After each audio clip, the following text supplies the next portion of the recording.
Hari ini saya akan menyampaikan firman dengan judul Nama Tuhan adalah Jawaban. Mari kita baca Mazmur 23 ayat 1-6. Mazmur Daud, Tuhan adalah gembalaku, tak akan kekurangan aku. Ia membaringkan aku di padang yang berumput hijau. Ia membimbing aku ke air yang tenang. Ia menyegarkan jiwaku. Ia menuntun aku di jalan yang benar oleh karena namanya. Sekalipun aku berjalan dalam lembah kekelaman, aku tidak takut bahaya, sebab Engkau besertaku. Gadamu dan tongkatmu itulah yang menghibur aku. Engkau menyediakan hidangan bagiku di hadapan lawanku. Engkau mengurapi kepalaku dengan minyak, pialaku penuh melimpah. Kebajikan dan kemurahan belaka akan mengikuti aku seumur hidupku, dan aku akan diam dalam rumah Tuhan sepanjang masa. Amin. Saudara, Mazmur 23 ini adalah sebuah tulisan yang kuat yang sanggup mengubahkan kehidupan seseorang karena berisi pola berpikir yang positif, penuh iman dan harapan. Penulisnya, Raja Daud, adalah orang yang mengenal Allah, sehingga di dalam kesulitan, dalam lembah kekelaman sekalipun, dia tidak gentar karena dia tahu kepada siapa dia percaya. Nah, di dalam Mazmur ini kita akan mengenal Allah dalam beberapa nama atau julukan. Yang pertama, kita melihat bahwa Allah itu dikenal sebagai Yehovah Ra'ah. Tuhan adalah gembalaku. Itu yang dicatat pada ayat 1a. Tuhan adalah gembalaku, tak akan kekurangan aku. Saudara, domba tanpa gembala akan menghadapi banyak bahaya. Mereka bisa tersesat di jalan. Mereka bisa tercerai-berai tanpa perlindungan bila bahaya mengancam mereka. Kehidupan di luar Tuhan adalah kehidupan yang berbahaya karena iblis berusaha untuk menyerang kehidupan kita. Dalam Matius 9 ayat 36, Alkitab berkata, melihat orang banyak itu tergeraklah hati Yesus oleh belas kasihan kepada mereka karena mereka lelah dan terlantar seperti domba yang tidak bergembala. Saudara, tanpa Yesus kita seperti domba tanpa gembala. Kita mengambil jalannya sendiri-sendiri. Tetapi di dalam Yesus kita mendapatkan arahan dari Sang Gembala yang baik. Dia menuntun kita, dia mengarahkan kita. Kita harus taat kepada bimbingan dan nasihatnya melalui firman Tuhan dan juga kuasa Roh Kudus yang akan menuntun kita ke sorga. Jadikanlah Tuhan itu gembala kita yang baik. Saudara sekalian, saya teringat ada seorang hamba Tuhan yang pada hari Sabtu ditelepon oleh sekretaris gereja. Dia bilang, Pak Pendeta, saya mau bikin warta jemaat, judul khotbah Bapak besok apa? Pendeta bilang, Tuhan adalah gembalaku. Apalagi Pak Pendeta, itu cukup. Keesokan harinya ketika pendeta masuk ke gereja mengambil warta jemaat, dia kaget karena judul khotbahnya adalah Tuhan adalah gembalaku, itu cukup. Dia panggil sekretarisnya, dia bilang, kenapa judul saya jadi begini? Loh, saya kan tanya sama Bapak. Iya, maksud saya Tuhan adalah gembalaku, titik. Kamu tanya apa lagi? Itu cukup, maksudnya udah jangan ditambah yang lain. Waduh, rupanya ini sekretaris salah paham, saudara. Pendeta agak kesel juga, tapi sudah dicetak, sudah dibagikan kepada jemaat.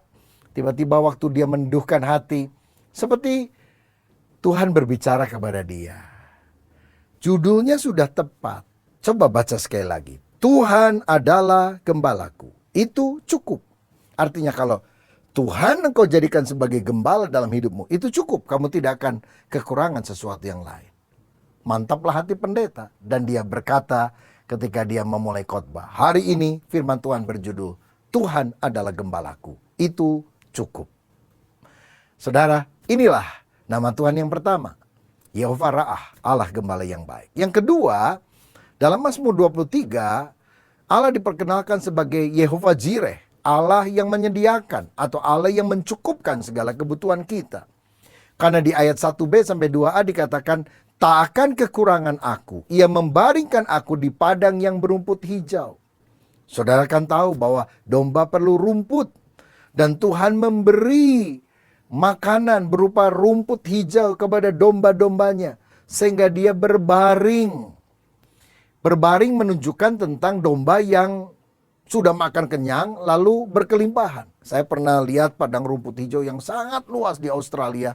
Kok saya jarang lihat ada domba yang berbaring. Semuanya lagi makan rumput. Tapi kalau udah makan kekenyangan, maka dia berbaring. Alkitab berkata, pencuri datang hanya untuk mencuri, membunuh, dan membinasakan. Tetapi Yesus datang untuk memberikan hidup kepada anak-anaknya, kepada domba-dombanya, yaitu hidup yang penuh dengan kelimpahan.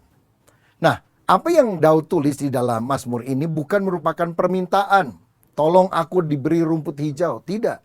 Tapi ini adalah pernyataan yang mantap yang lahir dari keyakinan iman bahwa Allah akan selalu mencukupkan kebutuhan kita sehingga kita tidak usah khawatir akan hari esok.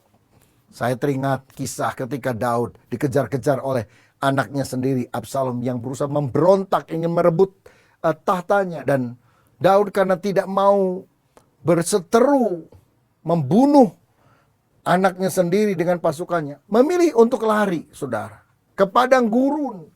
Dan mereka kelaparan, tidak ada yang memberi makan. Namun dalam 2 Samuel 17 ayat 27 sampai 29, tiba-tiba muncul orang yang namanya adalah Sobi, Mahir, dan Barzilai, memberikan makanan yang berlimpah-limpah kepada Daud dan anak buahnya. Kalau saudara tanya kepada saya, siapa itu Sobi, Mahir, Barzilai? Saya tidak kenal, saya tidak tahu. Saya tidak bisa menerangkan lebih panjang lebar. Tetapi yang saya tahu adalah ini. Kadang-kadang dalam situasi kepepet di mana kita nggak punya apa-apa, Tuhan bisa mengutus orang-orang yang tidak pernah kita duga, yang mungkin tidak terlalu kita kenal, untuk menolong kita. Sehingga kita tahu bahwa memang benar Tuhan adalah Yehovah Jireh, Allah yang selalu menyediakan segala kebutuhan kita. Saya teringat pada masa pandemi, banyak gereja-gereja tutup, dan banyak gereja-gereja di desa-desa di pulau terpencil itu yang ketika tidak bisa mengadakan ibadah selama sekian bulan, pendetanya nggak tahu bisa makan dari mana, saudara. Lalu saya dan pengurus dari sinode tergerak untuk memberikan bantuan kepada sekian ribu hamba Tuhan pada waktu itu.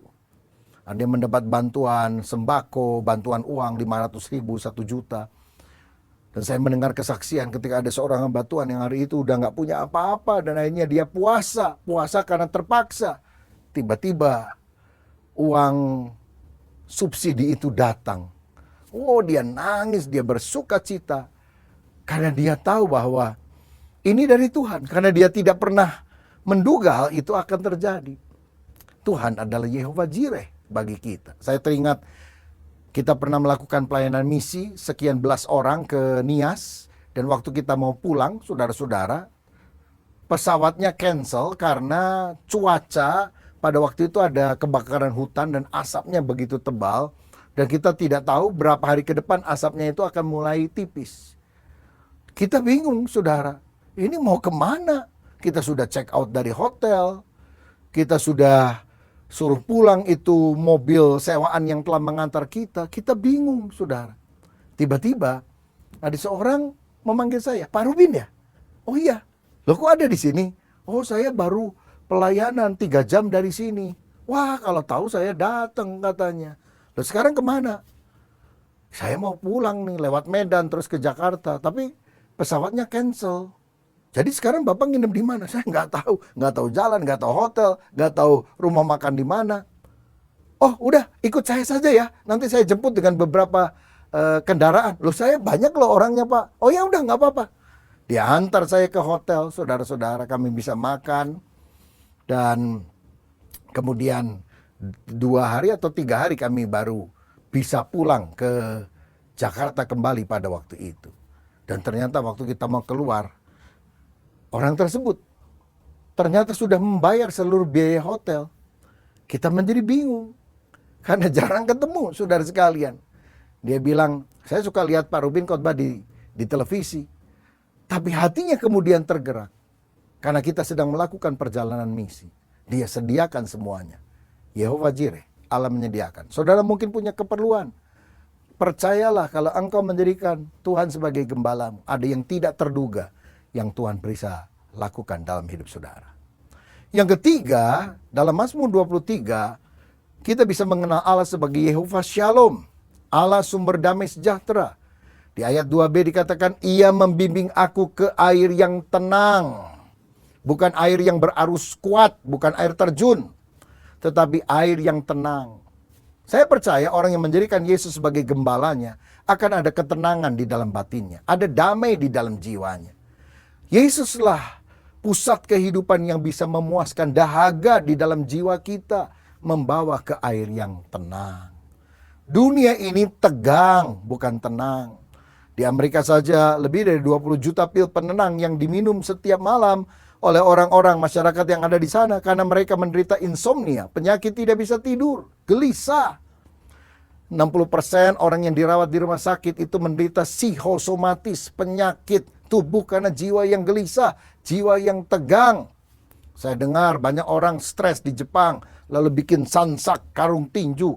Lalu kalau dia lagi emosi, dia pukulin karung tinju untuk melampiaskan emosinya. Di Amerika dan juga di Eropa, kalau orang lihat televisi, hatinya lagi dongkol, saudara. Ada yang menjual bata busa gitu ya. Busa berbentuk bata. Jadi kalau jengkel dia lempar itu televisi. Saking keselnya. Dan supaya televisinya tidak pecah, nanti makin stres, dibuat dari busa batanya tersebut. Inilah keadaan dunia. Dunia yang mengalami kegelisahan. Kenapa manusia gelisah? Karena dosa. Dosa membuat hidup menjadi gelisah, tidak nyaman. Tapi kalau kita sungguh bertobat dan menjadikan Yesus sebagai gembala, ada damai sejahtera yang Tuhan berikan. Dalam Yohanes 14 ayat 27 Yesus berkata, damai sejahtera ku tinggalkan bagimu, damai sejahtera ku berikan kepadamu. Dan apa yang ku berikan tidak seperti yang diberikan oleh dunia kepadamu. Janganlah gelisah dan gentar hatimu. Ketika engkau menjadikan Yesus sebagai Tuhanmu, dia menjadi Yehova Shalom, Allah damai sejahteramu. Saya teringat seorang ibu sedang naik pesawat dalam penerbangan dari Jakarta menuju Sydney. Diterpa oleh gelombang badai. Waduh saudara, itu kapal terguncang-guncang hebat. Pesawat itu rasanya mau jatuh, banyak penumpang teriak-teriak. Sampai pramugarinya juga pucat saudara sekalian. Kecuali ibu ini. Ibu itu kaget, tapi kemudian dia berdoa, dia tertidur saudara. Dan setelah mendarat dengan baik di Sydney, seorang pramugari penasaran, dia bilang, ibu, saya lihat ibu tenang banget. Kami aja panik, ibu kok bisa tenang? Gini loh, saya ini kan ke Sydney tujuannya menengok anak saya. Oh, anak ibu ada berapa orang? Anak saya 2. Yang sekolah di Sydney nomor 2. Kalau yang satu? Yang satu sudah meninggal berapa tahun yang lalu. Dia ada di sorga. Jadi waktu tadi pesawat bergoncang, saya doa, Tuhan, tujuan saya nengok anak. Jadi terserah Tuhan. Kalau mendarat dengan baik, saya nengok anak kedua. Kalau pesawat jatuh, saya nengok anak pertama yang ada di sorga. Jadi terserah Tuhan deh, nengok anak yang penting, saya tidur. Wah, tenang sekali ini ibu, karena menjadikan Yesus sebagai gembala dalam kehidupannya. Yang keempat, dalam Mazmur 23, kita diperkenalkan kepada Allah sebagai Yehova Rafa. Artinya Allah penyembuhku. Ayat 3 dikatakan, ia menyegarkan jiwaku. Dia memulihkan jiwa dan juga menyembuhkan tubuh kita. Sebab dalam 3 Yohanes 1 ayat 2 firman berkata, saudaraku yang kekasih, aku berdoa semoga engkau baik-baik dan sehat-sehat saja dalam segala sesuatu, sama seperti jiwamu baik-baik saja. Kalau jiwa kita sehat, batin kita sehat, maka fisik kita, tubuh kita, dan bagian tubuh yang lain juga akan sehat dan baik. Kanannya dalam Mazmur 103 ayat 2-3, pemazmur juga berkata, pujilah Tuhan hai jiwaku, dan janganlah lupakan segala kebaikannya. Dia yang mengampuni segala kesalahanmu dan menyembuhkan segala penyakitmu. Tuhan sanggup menyembuhkan segala penyakit kita. Dalam Keluaran 15 ayat 26, Tuhan berfirman, jika kamu sungguh-sungguh mendengarkan suara Tuhan Allahmu dan melakukan apa yang benar di matanya dan memasang telingamu kepada perintah-perintahnya dan tetap mengikuti segala ketetapannya, maka aku tidak akan menimpakan kepadamu penyakit manapun yang telah kutimpakan kepada orang Mesir. Sebab akulah Tuhan yang menyembuhkan engkau. Akulah Yehova Rafa, Allah yang menyembuhkan engkau. Saya percaya sampai hari ini Tuhan bisa menyembuhkan segala penyakit kita. Beberapa bulan lalu, saudara sekalian, waktu di USG, dokter menemukan ada benjolan di bagian leher saya, dan dia bilang seperti ada benjolan dekat tiroid, dan kelihatannya ini mix antara cairan dan daging. Harus dibiopsi. supaya tahu ini kanker atau bukan. Aduh, saya jadi kaget saudara. Lalu saya tanya dokter kedua, second opinion, third opinion, dan semuanya sama menganjurkan biopsi. Saya berdoa kepada Tuhan, mohon agar Tuhan memberikan kemurahan hatinya. Beberapa saat kemudian saya biopsi dan 4 hari kemudian hasilnya keluar. Dokter telepon saya, dia jelaskan dan intinya no cancer at all, tidak ada cancer sama sekali. Wow, saya bersyukur karena Tuhan masih memberikan kesehatan untuk saya bisa terus melanjutkan pelayanan untuk kemuliaan nama Tuhan. Penyakit apapun yang saudara alami, berdoalah, Tuhan mampu menyembuhkan dengan kuasa-Nya. Yang kelima, Tuhan diperkenalkan sebagai Yehova Tsidkenu, artinya Allah kebenaranku. Dalam ayat 3b dikatakan, Ia menuntun aku di jalan yang benar oleh karena namanya. Tuhan menuntun kita di jalan yang benar, bukan jalan yang enak, jalan yang cepat. Kadang-kadang jalannya bukan jalan tol, jalan yang sulit, berbatu-batu. Bukan jalan yang pintas. Tetapi saudara-saudara, Dia menuntun kita sehingga kita akan menemukan jalan yang benar yang mendatangkan kemuliaan. Dan bagaimana cara Dia menuntun? Dengan firman Allah. Karena firman Allah adalah pelita bagi kaki kita dan terang bagi jalan kita.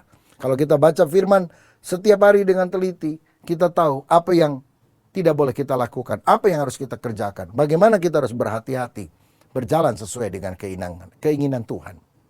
Dalam Yosua 1 ayat 7 dikatakan, hanya kuatkan dan teguhkanlah hatimu dengan sungguh-sungguh, bertindaklah hati-hati sesuai dengan seluruh hukum yang telah diperintahkan kepadamu oleh hamba-Ku Musa. Janganlah menyimpang ke kanan atau ke kiri, supaya engkau beruntung kemanapun engkau pergi. Saudara tidak boleh nyimpang kiri atau kanan, bahaya. Kalau saudara lihat pesawat itu mau turun, maka pilot harus memperhatikan jalur landing pesawat. Ya. Jadi dia harus tepat berada pada tengah jalur landing itu. Sebab kalau dia menyimpang ke kiri ke kanan bisa nabrak saudara. Nah, kalau kita tidak tahu bagaimana kita dituntun pada jalan yang benar. Sekarang ini orang punya alat namanya GPS, Global Positioning System. Ya, dengan menyalakan GPS, masukkan alamatnya, maka dia akan menuntun kita belok kiri, belok kanan, belok kiri, belok kanan sampai tujuan. Nah, kadang-kadang waktu kita dituntun sama GPS itu, kita suka bandel. Rasanya bukan ini, salah nih GPS. Kita pilih jalan yang lain. Malah jauh, saudara-saudara. Jadi kalau kita nggak tahu tentang jalan itu, udah ikuti GPS saja ya. GPS, Global Positioning System. Susah bahasa Inggrisnya. Bahasa Indonesia lebih gampang. GPS, goblok pasti sampai. Sampai kemana? Sampai pada tujuan. Begitu juga kalau kita dituntun oleh Alkitab yang adalah GPS-nya Tuhan dalam hidup kita. Kita dituntun pada jalan yang benar. Yang keenam, saudara, dalam Mazmur 23, kita bisa mengenal Allah sebagai Yehova Shammah. Artinya Allah yang hadir dan menyertai kita. Di ayat 4 dikatakan, sekalipun aku berjalan dalam lembah kekelaman, aku tidak takut bahaya, sebab engkau besertaku. Gadamu dan tongkatmu itulah yang menghibur aku. Aku tidak perlu takut, karena Tuhan menyertai aku. Tuhan bersama dengan aku.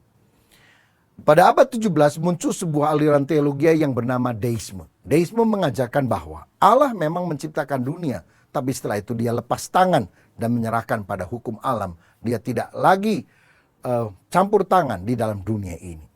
Tentu kita tidak percaya hal itu.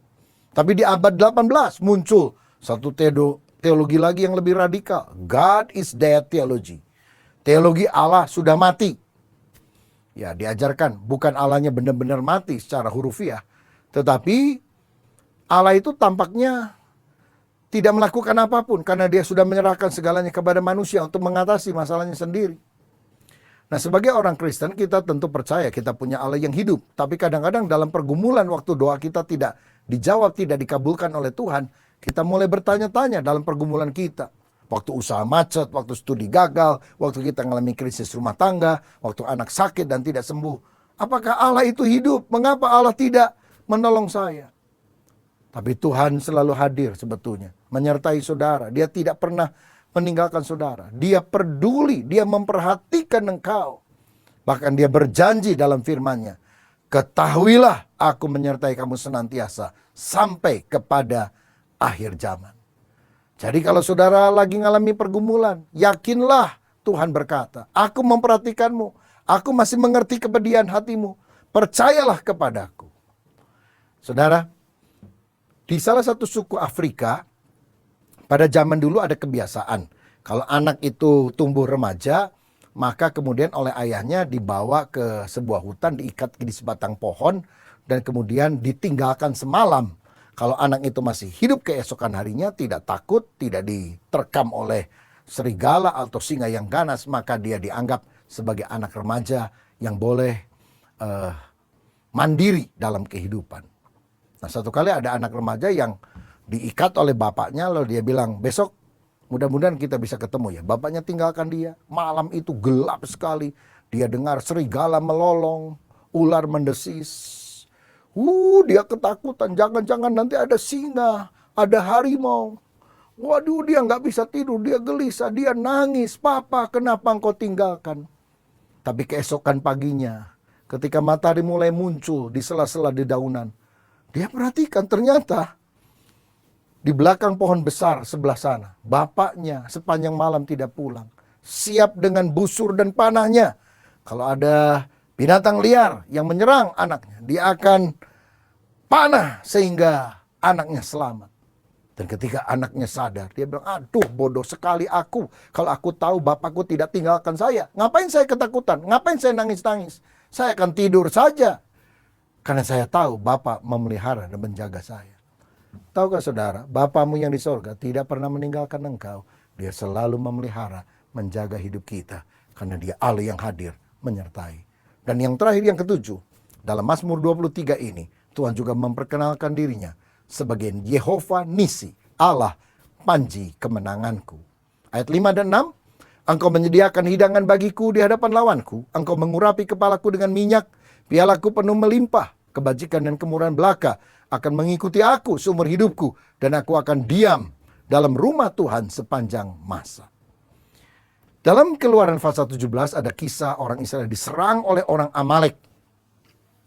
Lalu kemudian Yosua berperang dengan orang-orang Israel di bawah. Tapi penentu kemenangan ternyata Musa dan Harun dan Hur yang ada di atas bukit. Karena setiap kali tangan Musa naik, orang Israel menang. Tangan Musa capek lelah, turun, orang Israel kalah. Sehingga akhirnya tangan Musa ditopang oleh Harun dan Hur. Sehingga mereka mendapatkan kemenangan. Dan kemudian di ayat 15 dan 16 dikatakan bahwa Musa mendirikan sebuah mezbah dan menamainya Tuhan panji-panjiku. Dia berkata, tangan di atas panji-panji Tuhan. Tuhan berperang melawan Amalek turun-temurun. Jadi kita lihat Tuhan itu adalah panglima perang kita yang memberikan kemenangan di dalam segala tantangan yang kita hadapi. Rasul Paulus dalam Efesus 6 ayat 12 berkata, karena perjuangan kita bukanlah melawan darah dan daging, tetapi melawan pemerintah-pemerintah, melawan penguasa-penguasa, melawan penghulu-penghulu dunia yang gelap ini, melawan roh-roh jahat di udara. Saudara, iblis misinya selalu sama, mencuri, membunuh, dan membinasakan. Kita harus waspada. 1 Petrus 5 ayat 8 berkata, sadarlah dan berjaga-jagalah. Lawanmu si iblis berjalan keliling sama seperti singa yang mengaum-ngaum dan mencari orang yang dapat ditelannya. Matius 26 ayat 41 berkata, berjaga-jagalah dan berdoalah supaya kamu jangan jatuh ke dalam pencobaan. Roh memang penurut tetapi daging lemah. Jadi ketika tantangan datang dalam hidup kita, naikkanlah panji-panji kemenangan kita. Berseru kepada Tuhan, berdoa, arahkan mata hatimu, arahkan tanganmu kepada Tuhan. Sebab pada waktu kita angkat tangan, Tuhan akan turun tangan, mengabulkan doa kita, dan memberikan kemenangan. Izinkan Allah bertindak di tengah segala masalahmu. Ada kemenangan yang Tuhan akan berikan. Saudara sekalian, kita punya sebuah gereja mitra di kota Banjar, Jawa Barat, yang satu kali ingin direnovasi, dipugar supaya lebih besar. Tapi justru diresolusi oleh masyarakat. Karena itu jemaat berdoa kepada Tuhan, minta pertolongan Tuhan. Satu kali ada seorang Pak Haji yang lewat di depan gereja itu, kebetulan pintu sketsel dari kayunya itu sedang digeser sehingga dia bisa melihat ke dalam, ada salib berwarna kuning. Dan dia tanya kepada pendeta yang kebetulan sedang ada di depan, "Pak, itu salib baru dipasang ya?" "Oh enggak, dari dulu sudah tahunan dipasang di sana." "Kenapa?" "Kok saya sholat tahajud malam-malam melihat ada salib persis seperti ini." "Wah, rupanya di sini tempatnya." "Bapak ada kesulitan apa di gereja?" "Oh, kami lagi di resolusi, Pak. Padahal kita ingin membesarkan gereja, merenovasi karena memang sudah tua dan juga tempatnya terbatas. Dan kita juga sudah ada izinnya." Dan orang itu bilang, "Wah, ini berarti Tuhan menyuruh saya menolong tempat ini. Maju aja Pak, nanti saya akan kasih tahu kepada yang lain. Tidak boleh mengganggu tempat ibadah di sini. Jalan saja, orang mau beribadah kok diganggu." Dan akhirnya pembangunan bisa berlangsung dengan baik sampai selesai. Karena apa? Tuhan turun tangan ketika kita berdoa kepada Dia. Saudara, masalah kita mungkin berbeda, tidak sama. Tapi libatkan Tuhan dalam kehidupanmu. Dia akan memberikan kemenangan bagi saudara. Siapa di antara saudara yang merasa engkau adalah domba yang lemah, domba yang kesasar, domba yang membutuhkan perlindungan dari Sang Gembala? Libatkan Tuhan sebagai gembalamu yang baik, maka engkau tidak akan kekurangan apapun. Engkau akan dijaga, dipelihara, bahkan dalam lembah kekelaman Tuhan akan memberikan kemenangan kepada saudara. Mari kita berdoa, minta Tuhan menjamah kita. Bapa Surgawi, terima kasih untuk kebenaran firman-Mu yang telah kami dengar. Dan kami percaya tantangan sebesar apapun, ada Tuhan yang luar biasa. Nama Tuhan adalah jawaban atas setiap pergumulan kami. Dan biar kami selalu memuliakan Tuhan. Karena ketika kami memuliakan Engkau, Engkau sungguh-sungguh hadir dalam hidup kami, menyertai dan membawa kami pada kemenangan. Berkat-Mu atas kami dalam nama Yesus. Haleluya. Amin. Tuhan Yesus memberkati.